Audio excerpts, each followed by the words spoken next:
For example, Obamacare costs a lot more than they told us, nearly 3 times more. Wow. And it's going to have consequences.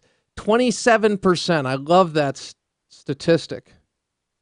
On 27%, just getting to the numbers, came from the ranks of the uninsured.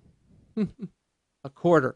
Now, close to 5 to 6 million people lost their insurance. Now, we've got 6 million people signed up. So do we break even, and how much money will we spend to do that? And what about the 80 to 85% of Americans who had it were satisfied? 87% of the 85% were very happy with their health insurance before Obamacare. But hey, we wanted to take care of the uninsured. Now, there are numbers there. I went back and did some wonderful research over at the Cato Institute on the numbers, but the Investors Business Daily had just an interesting tidbit.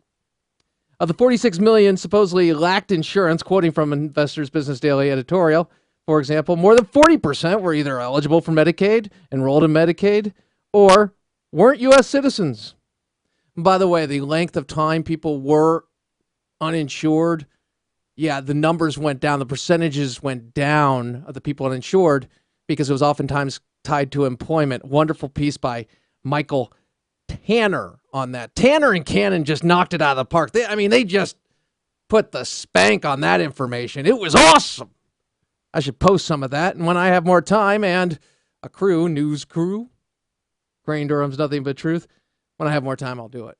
But you are being more than served by the likes of the American Family News, onenewsnow.com. Just great stuff.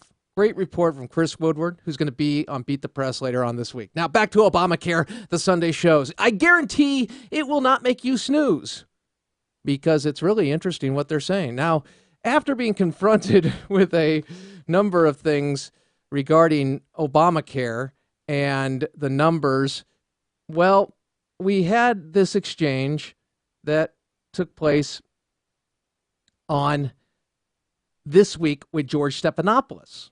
You're saying, Crane, what was the exchange, man? Well, it was between David Plouffe, former advisor to the president, Matthew Dowd, who once worked with the Republicans, and Bill Kristol. Roll it. The law is working.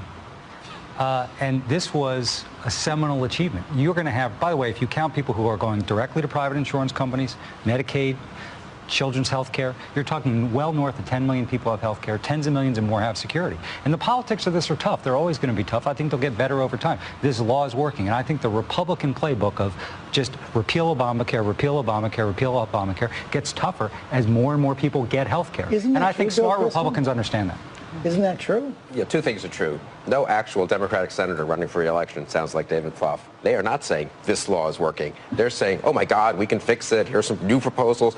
Senator Mark Warner, Mark Begich, others unveiled a whole bunch of proposals to, quote, fix Obamacare this week. The Republican House will never do that, though, right? Well, I don't think the Democratic Senate will do it. I don't think the Obama administration supports those proposals. They've resisted every attempt to do minor fixes and delays in Obamacare, except the ones they unilaterally decide on. So, first of all, I think in the real world of real politics, the Democratic senators know that it's a big problem for them. But I totally agree. If Republicans simply, and I looked at a lot of polling over the last week or two on this, some of it private polling, good polling, I think. If Republicans simply say, get rid of it, and let Democrats have the keep it and fix it position, then even then it's sort of 50-50, but then I think Democrats neutralize the issue. If Republicans run on repeal and replace, or really, let's say replace and repeal, it has to be done at once. You can't just throw people out. But we are going to give you tax credits. We're going to take care of pre-existing conditions. As part of the repeal, then the polling shows that becomes very, very popular.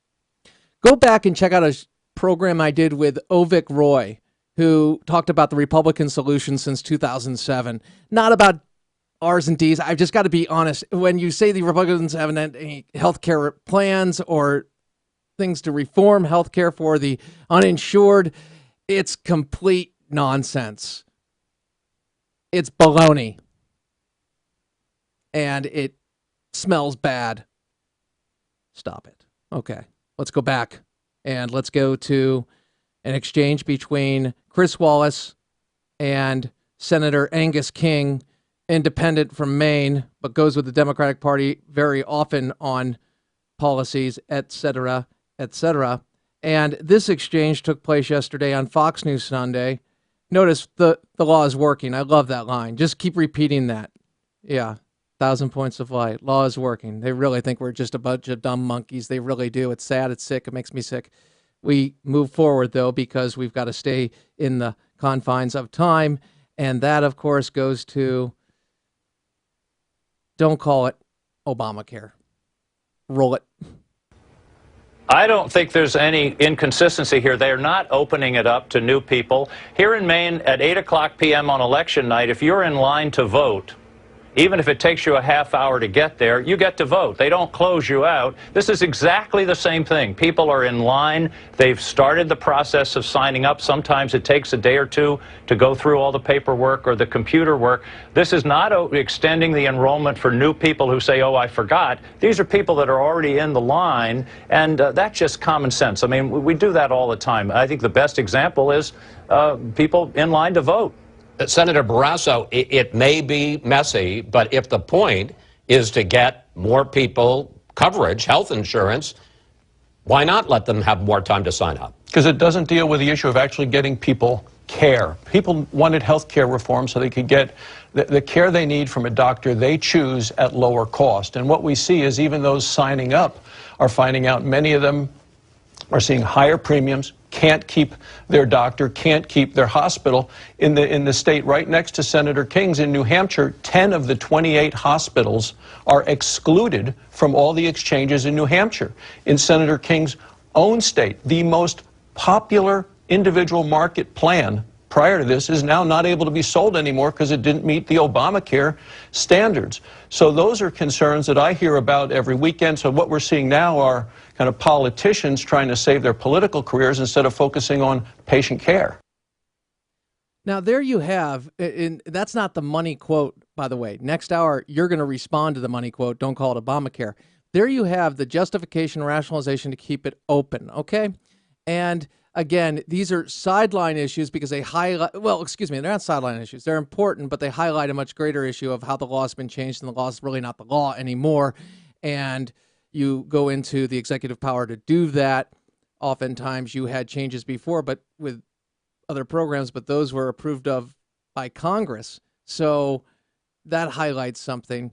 And then speaking to the changes, well, you just heard Senator Barrasso say, wait a second, we've looked to change it. We've looked to do a number of things. And unfortunately, it's not going to change because you're not going to have Harry Reid make these changes. Plus, the way it is structured, you need certain things in place to fund it.